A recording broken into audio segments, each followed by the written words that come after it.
दोस्तों नमस्कार। आप सभी को मैं बता दूं कि कल 21 अगस्त है। जैसा कि आप सभी को मालूम होगा कि विभिन्न प्रकार के दलित संगठन जो हैं कल 21 तारीख को अर्थात 21 अगस्त 2024 को भारत बंद का आह्वान किया है। मामला क्या है वो सबको पता है। जैसा कि आपको बता दें कि सुप्रीम कोर्ट के द्वारा कोटा में भी कोटा, सब कोटा, जाति में भी जाति बना करके और जो आरक्षण देने का प्रोविजन, क्रीमी लेयर लाने का प्रोविजन जो दिया है, जिससे दलित संगठनों का कहना है कि इससे हमारी दलित एकता भंग हो सकती है। हम जाति में तो भिन्न भिन्न जाति में तो बटे हुए हैं ही। यह एक साजिश के तहत मनुवादियों ने हमको भिन्न भिन्न प्रकार के जात में बांटा, परंतु अब सुप्रीम कोर्ट भी हमें इस प्रकार से खंडित करना चाहती है और हमें और विभाजन करके और कमजोर करना चाहती है। इस प्रकार से हम इन चीजों को बर्दाश्त नहीं करेंगे और पूरी तरह से सुप्रीम कोर्ट के इस अध्यादेश तो नहीं कह सकते, लेकिन सुप्रीम कोर्ट के इस फैसले के पूरी तरह से बहिष्कार किया है। बताते चले कि बहन जी जो मायावती जी हैं, बहुजन समाज पार्टी के राष्ट्रीय अध्यक्ष, और नगीना से सांसद चंद्रशेखर आजाद जी जो दलित नेता के रूप में एक बड़े चेहरे हैं, इन लोगों के साथ ही साथ अन्य और भी जो बहुजन पार्टियां हैं, उन तमाम लोगों ने भी इस का समर्थन किया है और भारत बंद का पूरी तरह से समर्थन करते हुए आह्वान किया है कि 21 तारीख को भारत बंद रहेंगे।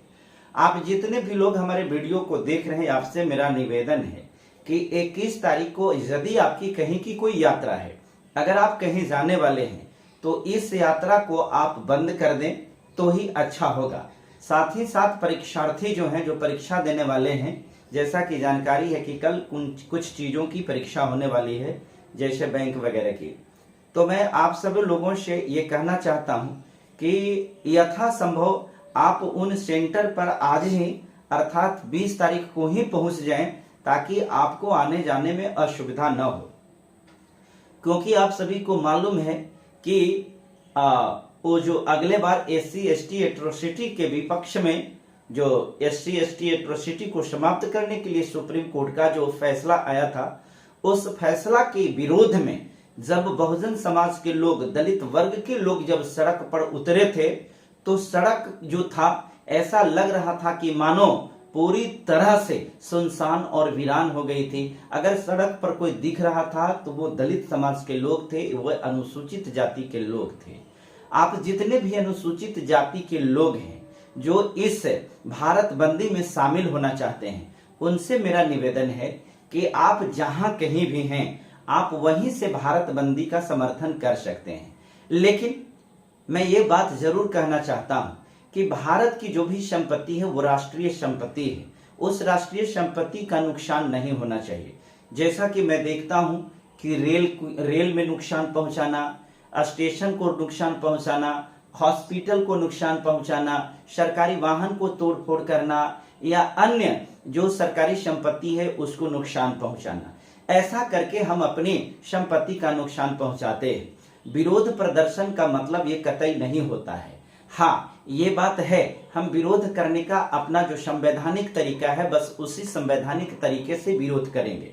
जैसे बहुत सारी मोटर गाड़ियां चलाने वाले लोग हैं, हालांकि इस स्थिति में जो भी ड्राइवर हैं उनसे भी मेरा ये दरख्वास्त है कि आप इस दिन गाड़ी ना चलाएं, इसलिए कि जो भारत बंदी में जो लोग शामिल होते हैं, हर कोई एक दिमाग के नहीं होते हैं, एक समझ के नहीं होते हैं। कुछ लोग जो होते हैं उदंड प्रवृत्ति के होते हैं, वो किसी की बात को न मानते हैं और इस स्थिति में गाड़ी के शीशे तोड़ देना, मारपीट कर देना, इस प्रकार की आम बात हो जाती है। इसलिए मैं चाहता हूं कि जो वाहन चलाने वाले ड्राइवर हैं या जो वाहन मालिक हैं, वो इस बात पर ध्यान देते हुए और संभव हो तो इस दिन अर्थात 21 अगस्त को वाहन को सड़क पर न निकालें। परंतु मेरा यह भी कहना है उन लोगों से जो सड़क पर उतर करके भारत बंदी करा रहे हैं कि आप अपने संवैधानिक दायरे में रहकर किसी के साथ में कोई झड़प ना करें, किसी के साथ मारपीट ना करें, किसी को कोई संपत्ति के नुकसान न पहुंचाएं, बल्कि आप पूरी तरह से उनका भारत बंदी का समर्थन मांगे।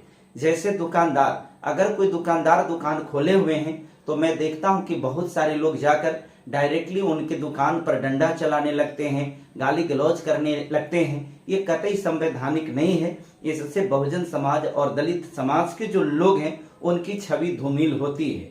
इसलिए मेरा आग्रह है कि वैसे दुकान जो बंद नहीं है, जो खोले हुए हैं, हम चाहते हैं कि आप आज 21 तारीख के दिन अपनी दुकान को स्वतः बंद करें, क्योंकि वैसे लोगों को आप मौका न दें। परंतु जो भारत बंद कराने वाले हैं उनसे भी मेरा आग्रह है कि इस प्रकार के तोड़फोड़ ना करें, क्योंकि आप आज बंद करा करके कल फिर उन्हीं के दुकान में सामान को परचेजिंग करने के लिए, सामान खरीदने के लिए जाएंगे, जो कतई उचित नहीं हो सकता है। इसलिए मैं अपने तरफ से, अपने चैनल के तरफ से ये गुजारिश करना चाहता हूं कि जितने भी लोग जो 21 तारीख को, 21 अगस्त को इस भारत बंदी का समर्थन कर रहे हैं, वो इधर उधर ना जा करके अपने जगह पर, कोई गया में है तो गया में, पटना में है तो पटना में, जहाना में है तो जहानाबाद में, या जो जहां पर है अपने अपने जगह पर ही सड़क पर उतरकर इसका विरोध प्रदर्शन करें। मीडिया बंधुओं से भी मेरा निवेदन है कि आप जितने भी मीडिया बंधु हैं, चूंकि मुझे मालूम है कि इस प्रकार की खबर को दिखलाने के लिए कोई मेन स्ट्रीम मीडिया या गोदी मीडिया नहीं जा सकता है, इसलिए आप अपना कवरेज ईमानदारी पूर्वक जहां पर जो है वो मीडिया बंधु वहां से कवरेज देने का प्रयास करें, ताकि ये मैसेज, ये संवाद सुप्रीम कोर्ट तक पहुंचना चाहिए। हालांकि सुप्रीम कोर्ट का इस प्रकार का फैसला का मैं पर्सनली अगर बात कही जाए तो मैं भी खुद इस बात को लेकर के बड़ा आश्चर्यचकित हूं। एक महीने में मुझे लगता है कि सुप्रीम कोर्ट का फैसला को मैं सही बताऊं या गलत बताऊं। यदि मैं सही कहता हूं इस आधार पर कि नहीं, जो क्रीम खा चुके हैं उनको अब क्रीम नहीं खाने दिया जाए, बल्कि जो ना खाए हैं उनको खाने दिया जाए, तो कभी कभी लगता है कि सच है। लेकिन दूसरे तरफ ये लगता है कि तो फिर ये सिर्फ अनुसूचित जाति के साथ ही ऐसा क्यों? फिर ये मंदिर में जो पुजारी लोग पूजा करते हैं, पुजारी लोग जो बने हुए हैं, तो सिर्फ उसमें 100% ब्राह्मणों को ही आरक्षण क्यों है? उसमें भी तो होनी चाहिए कि उसमें भी दलित लोग जाए, जो इसके अंदर में काबिलियत है, जिसके अंदर में संस्कृत के आचार्य हैं, या जो मेरिट अगर कोई बाबा जी रखता है, उसी मेरिट रखने वाला अगर कोई मांझी है, कोई रविदास है, कोई पासवान है, क्यों अनुसूचित जाति का है, तो उसे भी मंदिर में जाने का, पूजा कराने का अनुमति मिलनी चाहिए। सुप्रीम कोर्ट में कॉलेजियम सिस्टम क्यों?